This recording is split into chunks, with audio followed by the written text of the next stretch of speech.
So, why slope? Slope's something we've talked about for a bit now, and we're finding the slope right now of a tangent to a curve without really discussing why slope. And so let's kind of reflect back on some things we've seen way back in our memories and see if it helps us kind of establish why we care about slope. Now a little formula at the top, slope is y2 minus y1 over x2 minus x1. Kind of when we're talking x's and y's working in general cases, we've established that. But you want to remember that no matter what the graph we're looking at, it can always be representative of something real. So I want to go back to the types of questions we would have seen quite a few years ago. There's a little storyline here. We have a distance, we have a time, and we want to interpret what the various sections of the graph mean. Okay, so no scale that we can see, so whether this is seconds, hours, minutes, days, doesn't really matter. Same sort of thing with the distance, whether it's centimeters, miles, kilometers, or light years of actual distance, it doesn't make a difference. What we know is, in this first section of the graph, the distance away from our starting point is increasing consistently as the time increases consistently, which means that our change in distance, or our change in the y values, divided by the change in the x values, is going to be a constant value. Well, again, if we think about what this means in terms of the graph itself, instead of y's and x's, what we have is a change in distance divided by a change in time. And if you can already see this, so that means that our slope is distance divided by time, and distance divided by time is speed, or in this case we'll sort of consider it velocity, because the distance increasing and decreasing does change the value that I'm calculating for slope. So velocity, which is just speed with direction, is what we're looking at in this case. And so what this means is, whatever these distances are divided by these times, I have my speed being consistent from here through here. The next section, of course, again, there will be some consistency. The distance is changing much greater over a much shorter time, so my slope will increase, bigger number here, smaller number here, which means that essentially I have a consistent velocity again, but this is a faster velocity than the first section here. Third section, of course, distance is not changing over time. In this section, I've either stopped, or second possibility is, this is one that most people don't really think about, I don't want that shape. It could be a situation where I started in the middle of a circle, I walked out to the edge of the circle, and now I'm actually walking around the circle because my distance from my starting point wouldn't change provided I stayed on this perfect circle. So you can picture it, a dog is sort of walking on a chain. He runs quickly to a point and then basically is pulling hard on the chain and kind of rotating around on that circle to the point where he's still the same distance from his starting point. Yeah, that's all. Same distance from the starting point. So that is another possibility there, although typically we interpreted that to mean stopped. And of course the last section, the distance is changing, but it's changing in the opposite direction. So my larger distance from where I started to my zero distance from my starting point. In this case, my slope is going to be negative. The distance is decreasing. So my D2 is 0. My D1 is, again, whatever this happened to be. The slope here is going to be greater than this one, but probably less than this one.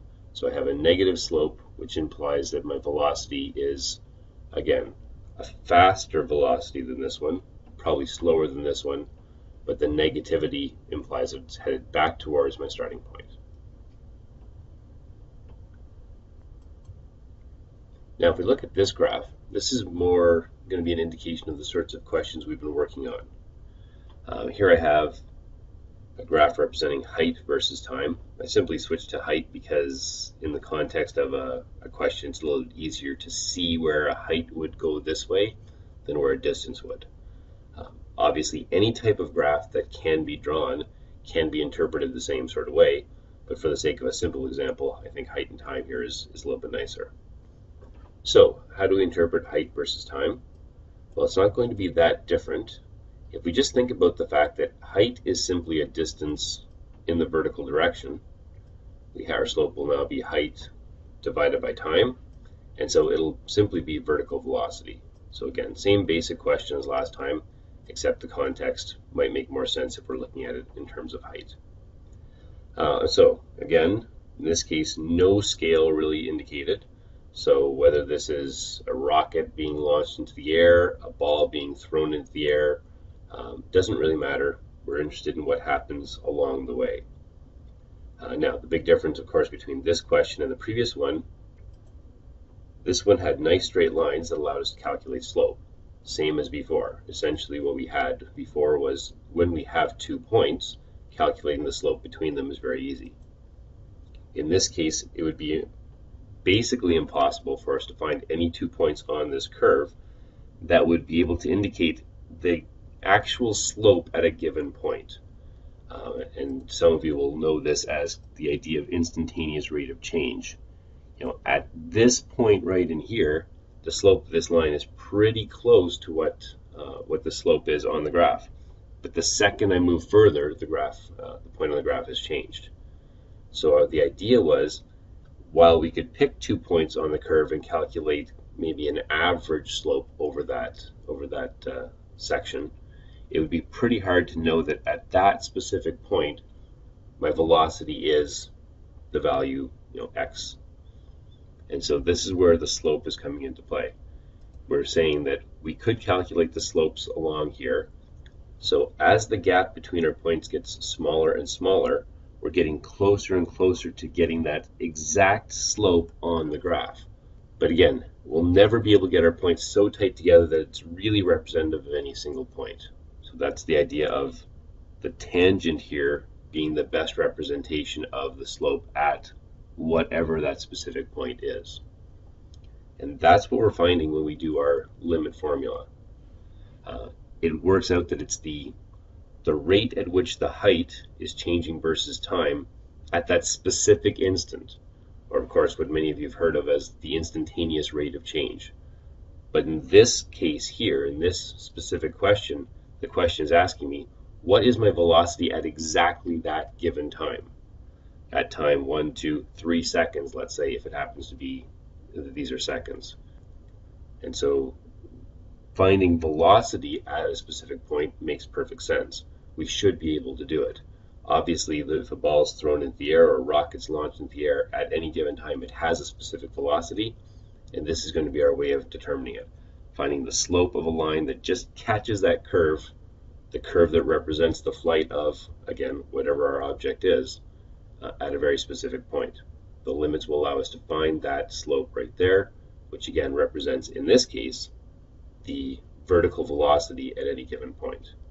Depending on the curve we're looking at, of course, that slope, that instantaneous rate of change, is going to represent something different. And for now, we've mostly been talking about our graphs in terms of x's and y's. And so that slope is just the change in y over the change in x at any given point. But remember always, it's going to represent something very real when the question is a real question. So hopefully that explains a little bit as to why slope. Even though we're working in terms of x and y, of course, we want to be able to translate that information to the real world at some point in time as well.